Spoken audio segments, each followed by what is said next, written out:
All right. Hello, everybody, and welcome to Total Annihilation Replays. Today, I'm bringing you Game 10 of the Postal versus Aprox Best of 10, the final game in the series, with myself, Postal, and the Dutch, Aprox. So it has been quite a journey getting to this point right here, and as we move into the final map, the series is 5-4 to Aprox. So this is my pick, and I waited till we got into the battle room, and I said, Dark Side. And this is a map, at this point, I had not lost on. I was undefeated on this map, and other people who are thinking, like, oh, well, as actually in the thread that we'll be revisiting, Med had actually said, well, Postal's going to win on Dark Side. So this is it. If Aprox actually wants to get a victory here and go 6-4, so he can say he won the best of 10, that means he actually needs to beat me on my strongest map. The funny thing is after I said it, he complained and he said, you know, it's not a good idea to pick an unbalanced map. And I said, you can pick whichever side you'd like. If you want the bottom start position down here or the top start position. Now, one of the reasons why this really, really tiny map works is because of the ladder rules we had set up. Because you're thinking, oh, well, you could just walk your commander over here and then just deacon everything and then walk away, and then that's pretty much it. And the way that works, though, is you could actually shoot someone's commander to death with your laser, and usually you'll have a few units to help you out if they come walking over to your base.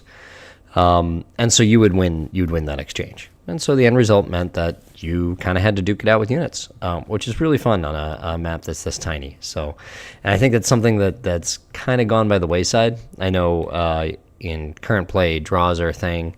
So the whole ladder rules don't really apply, meaning that kind of a map like this one's, comm rushing is just going to be a thing. And even if you get ahead or somebody gets a hint that you're ahead, you're going to find yourself getting degunned. So so Aprox decided not to pick whichever side he liked. I think that the top side here is a little better. Granted, the mexes are further apart than these ones right here, but you get this rock, which is really safe to reclaim, and it's worth 250 metal. Whereas this one's nice because it's in a good position, 75 there, and these are really easy for this player to get, but there are more of them, and you can see they're kind of out front. So oftentimes the battle starts happening in here before you really have a chance to get a con or your commander there to pick up those rocks, where they're busy safely reclaiming their metal in the back of the base. But he did say he didn't matter to him which side he got. So we'll go ahead and get started here. So I ended up here in the what I think is the better position.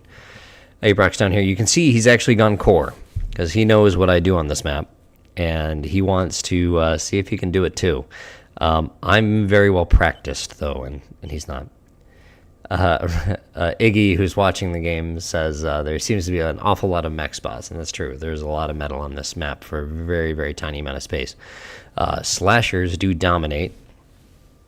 You can see Aprox going solar and then immediately going to vehicle. Aprox says it's just silly, this best out of 10. And I say, why is that?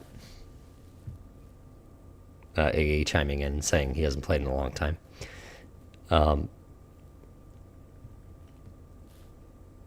I waiting for Aprox's explanation as to why this is silly? He immediately puts out a slasher and then goes to a weasel. You can see he's really low on energy. So I do a 2 solar build and then I immediately get my weasel out. Man, I managed to keep my energy up.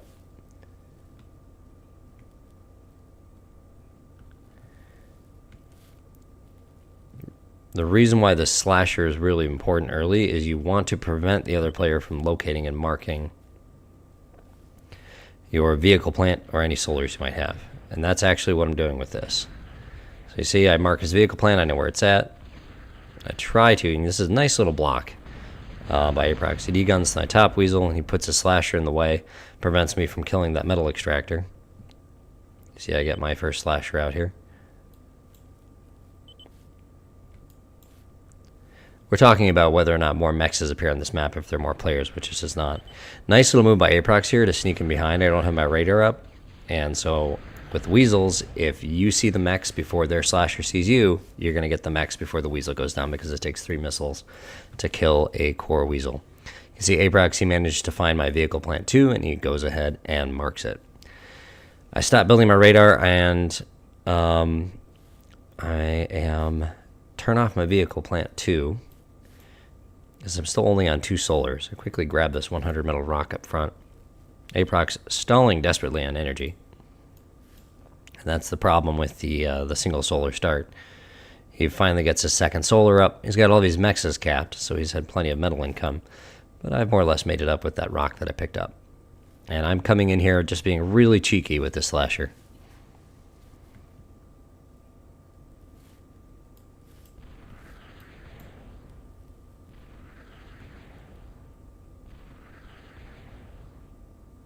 See, he's doing the same thing here. He tries to get his slasher in the way, but he just overshoots it a little bit. Being an ARM player, not exactly used to how slashers move.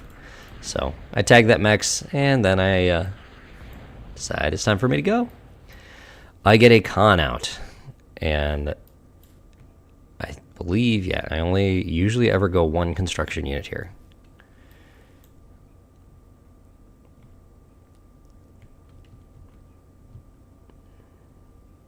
Aprox 3 slashers now to my 1. See, he's trying to do somewhat of the same thing. He doesn't have a radar up, so he doesn't actually see it, but he's trying to see if I have built any mechs forward that he can get. He does outnumber me, but I've got radar. So I see he's shooting blind. I decide to pop in and start damaging his slashers. You can see him getting that mechs there was actually a pretty big deal. It took me a decent amount of time before I capped it again. 4 slashers now to my 3. Radar on this map, it covers all of it. All of this is basically covered by his by our radars, and that's why I put it out here, because I want to be able to have access to his base. One of the things I'm doing here is I'm kind of rotating my slashers around, putting the damaged ones in the back, make sure I have a maximum amount of firepower. Sharing armor, basically.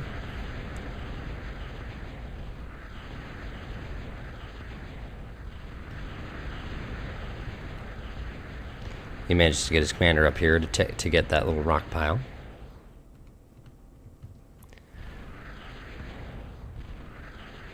And you can see I'm building my trademark leveler. Did that with the metal that I picked up from up here. Levelers are kind of expensive, but still cheaper than a Guardian. And on a low gravity map, it's got the range of a Guardian.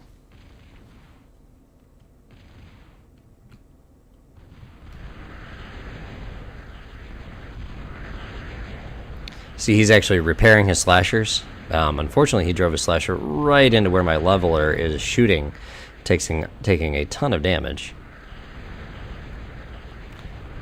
And so now my slashers can easily finish it off. You can see my commander is here making new slashers, and his commander only recently returned to Guardian. He's working on a leveler of his own. But I've got him outnumbered now in the slashers. I've got 7, 8 to his 5.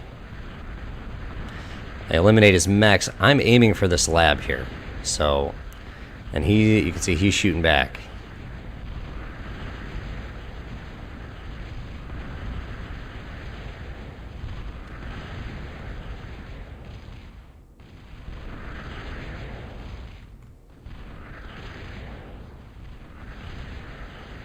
So I did get that mechs, but I didn't get... not getting the lab. He's trying to do the same. Again, you can see his shots are... I'm a little closer to the mark here. One of the things you do have to remember is that Total Annihilation is a 3D game. So these slashers are actually somewhat tall, and that's one of the reasons why it's easier to hit them. I come moving in. I got a nice little pack of 8 slashers here. Coming in to start eliminating his mexes. His commander now starts taking leveler shots. I don't believe he notices. I see commander, that's not good for me. You definitely don't want to get your units degunned. So I lost my radar to his leveler. So I go out and rebuild it. That D-gun there has now put him even.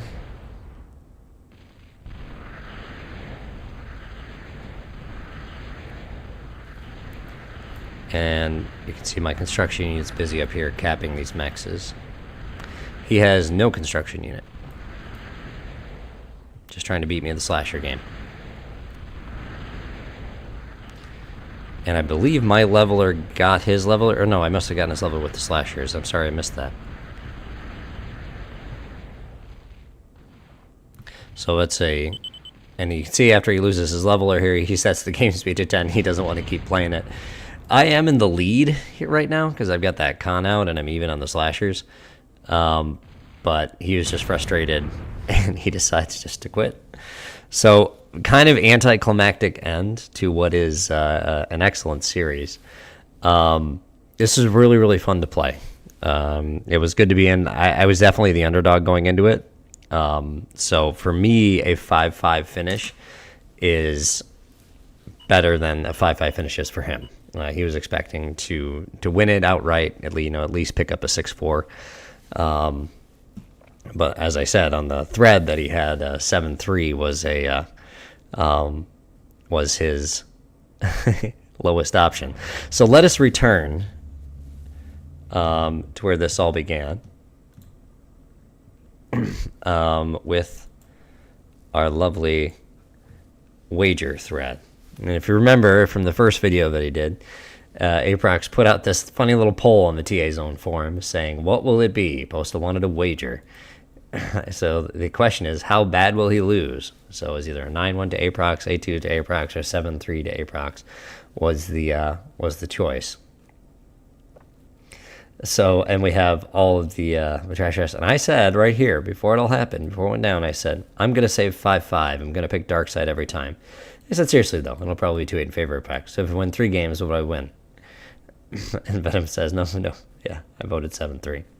So you can see 7-3 was the most common choice. But in the end, we come down here, and I say... yeah, he said Mets voted 7-3. It was 1-1 yesterday, and Postal probably went on Dark Side and Lava Two Hills. And RVD says maybe there should have been a 6-4 and a 5-5 option. And I say, the results are in. And Venom asks, which are? And I say it went 5-5. We both won all of our picks. So I certainly hope you all have enjoyed this little trip down memory lane. I certainly have enjoyed it. I know it took me a little longer to produce than I would have liked.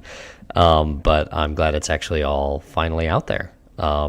So definitely, the best match of this of the series was the Lush Puppy game. That was just a really good game between the two of us, and this kind of points out that a lot of one-on-one games they do end pretty quick. Somebody gets the upper hand and the other person either just quits or the game just ends a lot earlier than you think they would. But it was a ton of fun, and I hope you all enjoyed this journey. So if you have not already, make sure you hit that subscribe button so that way when I drop videos, you can come check them out. Hit the like button, leave a comment down, tell me what you thought of the series, and I will get back to our regularly scheduled programming. So thank you so much, everybody.